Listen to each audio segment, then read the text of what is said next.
UFOs in broad daylight. In 2017, the New York Times released not one, but 3 short videos taken by US Navy pilots showing footage of crafts that are impossible to exist, flying faster and harder than any man-made object. They were called unidentified aerial phenomena, or UAPs as the media quickly dubbed them. The focus of this video will be on the first of these filmed encounters, which took place in 2004 and was observed by the pilots from the aircraft carrier, the USS Nimitz. An encounter with a craft that was oblong and white in shape, akin to a giant pill or a Tic Tac breath mint, which is why this has become known as the Tic Tac UFO. So what happened out there over the lonely Pacific Ocean in November of 2004? And why is it so darn terrifying?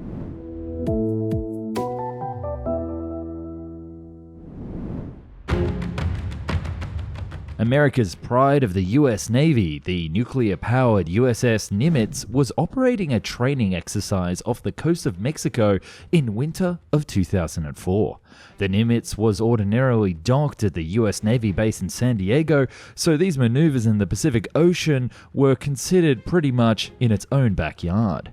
Its strike group also included the smaller missile cruiser, the USS Princeton, and it's this smaller cruiser that our story begins today.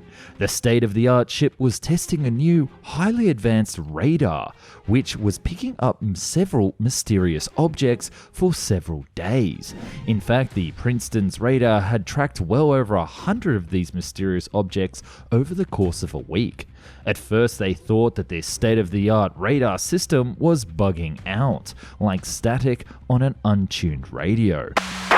But after calibrating the system and even restarting it, these objects appeared even more accurate, and the picture it painted was nothing short of chaos.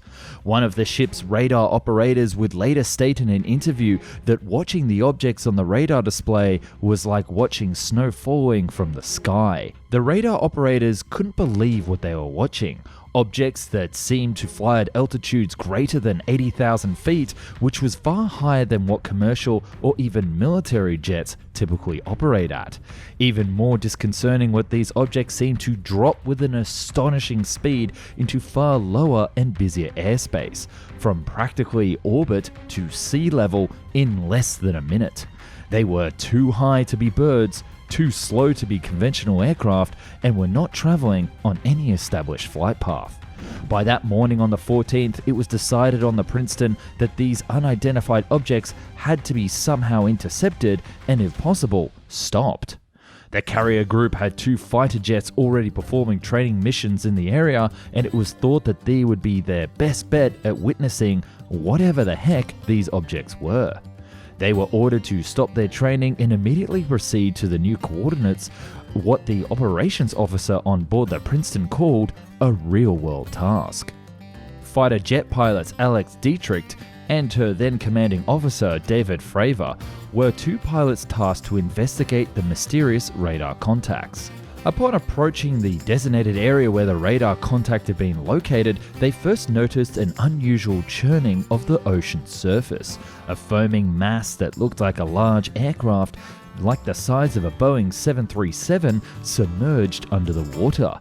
But it is what they witnessed next that was even more unsettling. The pilots then saw what they described as a smooth, white oblong object that looked like a giant tic-tac skimming about 50 meters or 164 feet above the waves and flying at what looked like a very high speed, erratically and changing directions without any care to physics. At first they thought it was a helicopter, but the lack of rotors and sheer bone-crushing G-forces exhibited ruled that out. In his jet, David Fravor attempted to engage with the object. He began a long spiral to get closer to the churning water surface, but seemingly the object stopped its movements and began an opposite helix upwards motion, almost mirroring the fighter jet. Whatever it was, it knew he was there. Now closer, the craft seemed to lack what the pilots would later recall as any visible flight control surfaces or means of propulsion, and it was seen as least big as the F-18. Fravor, who was a decorated pilot instructor and a 16-year veteran of the Navy's famous Top Gun program for fighter pilots, was stunned by what he saw. Upon trying to get closer, the object accelerated to a hypersonic velocity and vanished over the horizon, leaving the water and the sky as calm as a winter afternoon. "There's something out there that was better than our aeroplane," Fravor later said. "I don't know who's building it, who's got the technology, who's got the brains." With eyewitness accounts confirming something strange was out there in the Pacific that day, the military decided to equip all the next aircraft to take off with the best cameras the US taxpayers could buy, and with a special request. Hunting season was open.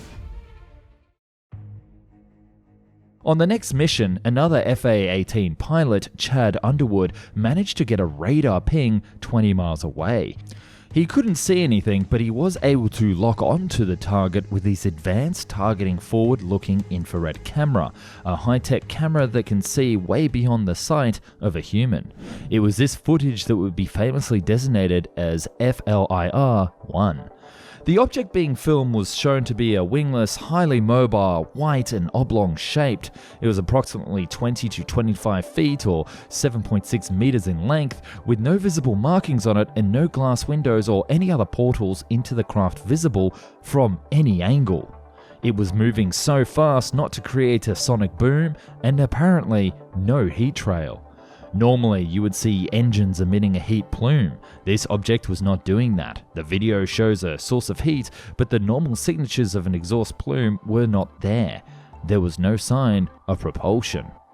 Looking at the footage after a brief period of time, either the camera loses track of the object or the object itself accelerates to well over Mach 6 and vanishes 100 kilometers over the horizon instantly, appearing to slide casually and somewhat aloofly away. While this event is considered shocking, it's the lack of response from the officers that give it a bit more of a conspiracy turn. Upon returning with the footage, the military officers on board the carrier group seemed to not be fussed at all by the event, leading many to imagine that they knew what these objects were of some high-tech drone variety. The footage was shared amongst the crew until unknown persons arrived, overriding the Admiralty and insisting that they have all the footage, the hard drives wiped, and no one to talk about it ever again.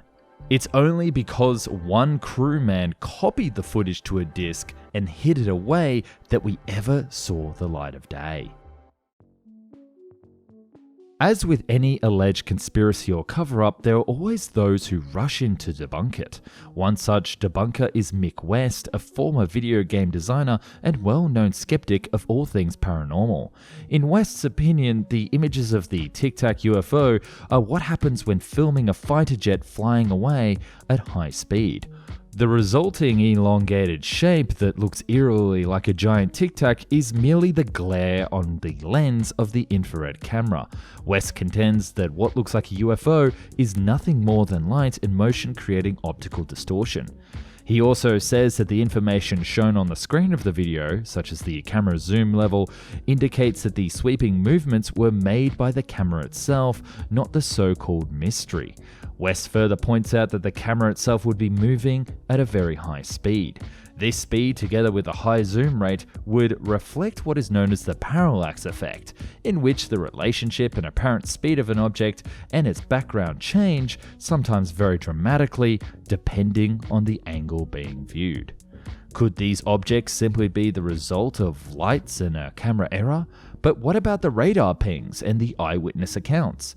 Eyewitnesses, mind you, from some of history's best and most experienced pilots. In the midst of all of this, there is one pesky question that needs answering. How is it that the United States military saw fit to release this video after so many decades of constant denials regarding UFOs? The simple answer is that the military never intended for the 2004 video of the Tic Tac UFO to go public. It was released by mistake. It so happens that the UFO research group to the STARS Academy of Arts and Science had made a Freedom of Information Act or FOIA request. These requests for classified information are routinely denied by the US military on the pretext of that old chestnut, national security, or with a simple, nothing to see here stance. Not this time.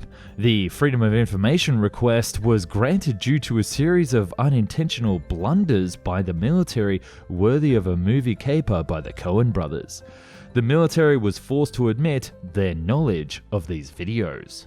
A spokesperson confirmed that the leaked footage by the crew member was authentic, which was then reported by the Washington Post, leading the US Navy to quickly summarize and reveal everything on the table. Interestingly, insiders from the Navy have confirmed that the actual video is much longer, with many more details of the unidentified craft that became known as the Tic Tac UFO more visible. These military insiders claim that the longer video clearly shows an airborne vehicle that defies the laws of physics with great ease. The existence of the longer video was confirmed by Chad Underwood himself in 2019, who remarked that the footage released into the public domain was merely a little video cut of what he originally filmed. And this would not be the only video released by the US military, but another two from an incident off the coast of Florida years later. But perhaps that's another video for another day, so subscribe if you want to see that one. Obviously, after this event occurred, many other media publications tried to get their hands on more footage or more information.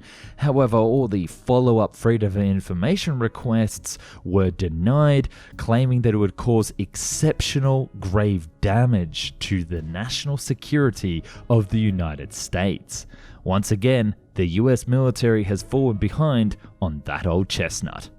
Be as it may be, the object that Alex Dietrichs and David Fravor saw on that November day in 2004 and what Chad Underwood filmed remains what the United States military insists on calling unidentified. That single word has no doubt opened up a Pandora's box that will probably never close.